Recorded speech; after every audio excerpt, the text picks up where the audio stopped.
luxury. But where the limited availability B250E and the quick fix EQC dipped a toe into the electrified waters, the EQS does a cannonball.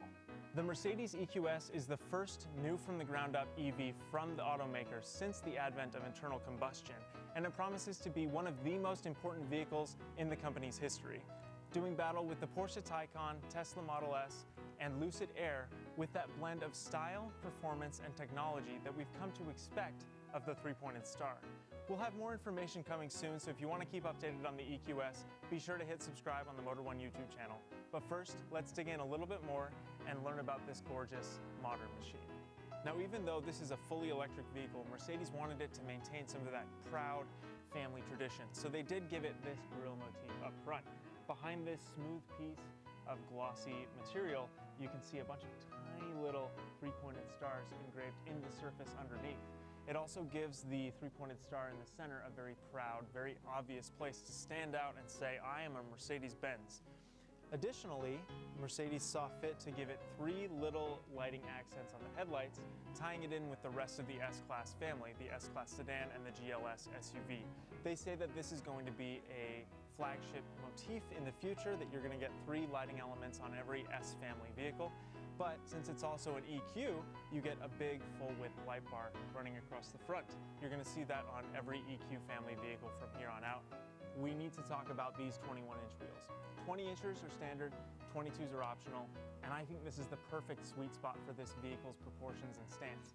First of all, they're a multi-spoke wheel design, which isn't very special in and of itself. Everyone and their mom has done a multi-spoke wheel, so, you know, how are you going to elevate it a little bit?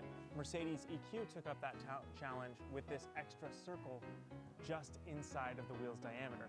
And if you step back, you can see that it perfectly frames the brake disc on the inside. I think it matches the stance of the vehicle perfectly, and they've done a very good job with this design.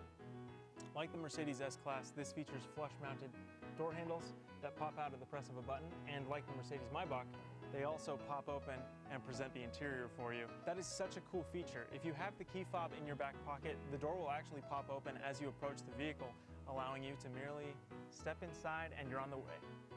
The EV will come with only one battery option, a massive 107.8 kilowatt-hour lithium-ion unit that drives the rear wheels on the EQS 450 or all four wheels on the EQS 580.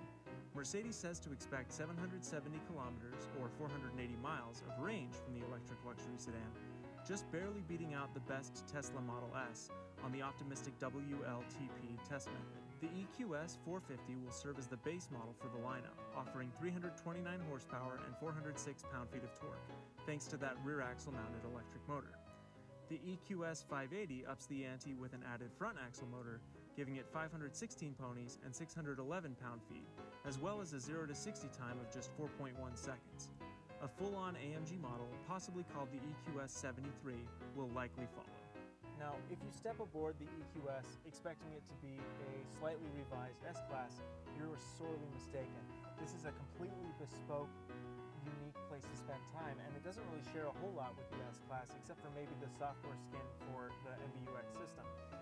First and foremost, as soon as you get in, you realize that there's this wonderful high center console with some really delicately accented wood trim. A center console obviously isn't really necessary for an EV because there isn't a transmission that takes up space right here, but Mercedes still wanted it to feel very comfortable and inviting. They wanted it to be a little bit close-quartered, but not necessarily confining in the least. As you would expect of any S-family vehicle, the EQS also lives and dies by its rear seat. Now, because it's an EV, they really had a lot of architectural freedom to make a lot of space back here, and it very clearly shows. Both of these front seats are set for me. I'm about 6 feet tall, and as you can clearly see, I have so much legroom. I honestly can't think of another vehicle aside from like a Maybach or a limousine that I've sat in that has this much space in back.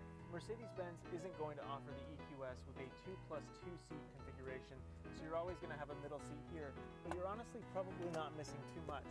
You get all the same features as you might get in an executive package kind of vehicle.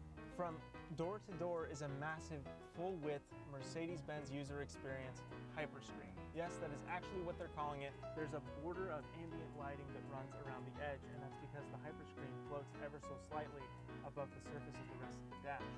And it also overlaps a little bit into the door panels, which is just beautiful. It just shows a very thoughtful and clever attention to detail with the EQS. And it is a 56-inch wide pane of curved glass that houses 3 individual screens.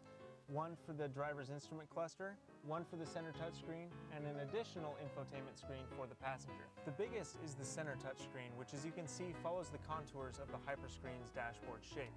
It comprises everything that you might find in another Mercedes-Benz vehicle, the MBUX infotainment package, but unlike some of those, it also includes a so-called zero layer that you can access with a long hold of the home button. In the zero layer, the map is the default background of the screen with some additional tiles that pop up. There's always going to be a media tile in the middle, for example, and accessing the vehicle settings from here are always going to be up top. However, beyond that, it really kind of depends on how you use your vehicle for what this screen is going to look like. For example, I have to call into a meeting every Monday at 8 a.m. and if I'm out on the road when that meeting appears on my calendar, the Mercedes-Benz user experience will suggest a tiny little tile over here that has the number of the meeting that I call into. It's a really clever way of integrating your entire schedule into the vehicle's infotainment package without necessarily forcing a lot of distraction and a lot of menu use. There are a lot of unique comfort features that are new to the EQS, including some sound of the sea and forest glade and summer rain nature motifs, which animate the background of the screen and play some soothing ocean sounds through the speakers.